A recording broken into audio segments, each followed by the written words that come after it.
সুমি নতুন যে মহিলার কাছে কাজ করতে এসেছে, সুমি সেই বাড়িতে গিয়ে দেখতে পায় সুমির এক্স হাজবেন্ডের স্ত্রী হলো সেই মহিলা। সুমি তার স্বামীকে দেখেই ভেতরে চলে যায়, আর সুমির স্বামী সুমিকে দেখে চমকে ওঠে, কারণ সুমির স্বামী জানতো যে সুমি আর বেঁচে নেই। তাই তো সে চুপি চুপি তার স্ত্রীকে আড়াল করে সুমির কাছে গিয়ে জিজ্ঞেস করে, তুমি কিভাবে বেঁচে ফিরলে? আমাকে তো বলা হয়েছিল তুমি নাকি আগুনে পুড়ে মারা গিয়েছো।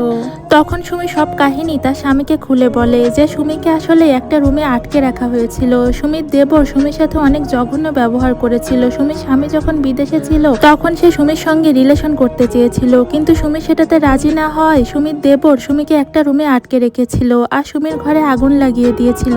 আর সবাইকে বোঝানো হয়েছিল যে সুমি আগুনে পুড়ে মারা গিয়েছে। তবে ভাগ্যক্রমে সুমি সেখান থেকে পালিয়ে আসে, আর পালিয়ে এসে এই বাড়িতে চাকরি নিয়েছে। কিন্তু সুমি জানতো না যে এটা তার এক্স হাজবেন্ডের বাড়ি। সুমির স্বামী তখন বুঝতে পারে না যে সে সুমিকে কি বলে সান্ত্বনা দিবে। সে নিজেও অনেক কষ্ট পায় এই ঘটনায়।